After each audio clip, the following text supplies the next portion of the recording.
di hadapannya, biarkan kehadiran untuk kemuliaan.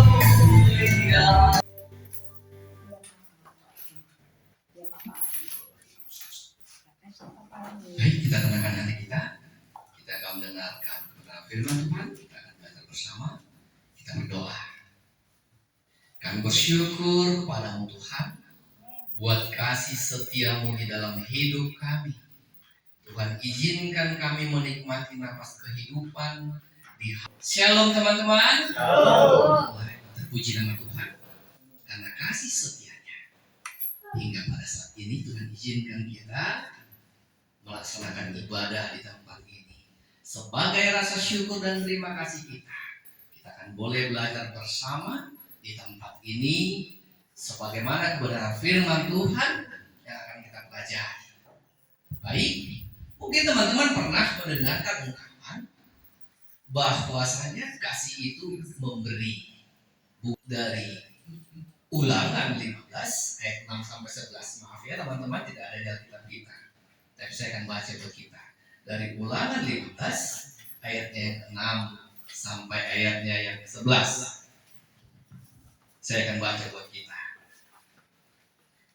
Apabila Tuhan Allahmu memberkati engkau seperti yang dijanjikannya kepadamu, maka engkau akan memberi pinjaman kepada banyak bangsa, tetapi engkau sendiri tidak akan meminta pinjaman.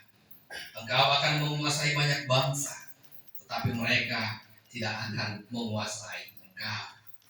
Jika sekiranya ada di antaramu seorang miskin, salah seorang saudaramu di dalam salah satu tempatmu di negeri yang diberikan kepadamu oleh Tuhan Allahmu, maka janganlah engkau menegarkan hati ataupun menggenggam tangan terhadap saudaramu yang miskin itu. Tetapi engkau harus membuka tangan lebar-lebar baginya dan memberi pinjaman kepadanya dengan limpahnya, cukup untuk keperluannya seberapa ia perlukan. Hati-hatilah supaya jangan timbul di dalam hatimu pikiran bersila. Supaya jangan timbul pikiran bersila demikian. Sudah dekat tahun ke-7, tahun penghapusan hutang, dan engkau menjadi kesal terhadap saudaramu yang miskin itu, dan engkau tidak memberikan apa-apa kepadanya. Maka ia berseru kepada Tuhan tentang engkau, dan hal itu menjadi dosa bagimu. Engkau harus memberi kepadanya dengan limpahnya, dan janganlah hatimu berduka cita apabila engkau memberi kepadanya, sebab oleh karena hal itulah Tuhan Allahmu akan memberkati engkau dalam segala pekerjaanmu dan dalam segala ulahmu. Saya baca ulangi ayat 10. Poin yang pertama mau kita lihat, di situ dosa Musa, sehingga Musa tidak sampai ke negeri perjanjian Kanaan ini. Hanya 2. Selanjutnya saya mau katakan kita pelajari bersama teman-teman. Ini abang marga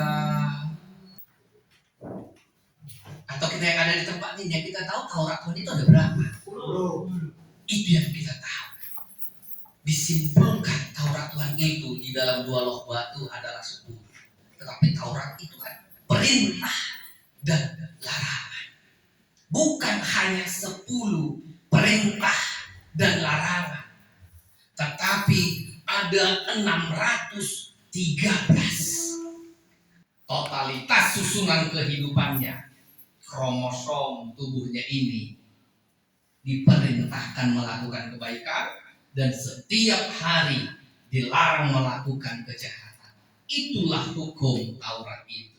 Supaya tidak sejauh kita pikirkan teman-teman, hukum Taurat itu serupa dengan aturan-peraturan. Di yayasan kita ada peraturan-peraturan enggak? Ada. Maka sekarang kita anggap aturan-peraturan itu seperti Taurat Musa yang harus dilakukan, harus ditaati. Yang mana perintah, yang mana larangannya. Ini utamanya. Poin pertama tadi saya katakan, mari kita membantu orang dengan tidak bersungut-sungut. Karena itu juga tidak akan menghasilkan buah yang baik. Bapak Ibu yang dikasih oleh Tuhan, tadi saya katakan itu diberikan kepada generasi muda. Nanti kalau kita buka lagi di Ulangan 4 ayat 6 sampai 7, di situ dikatakan bahwa perintah itu harus dilakukan secara berulang-ulang.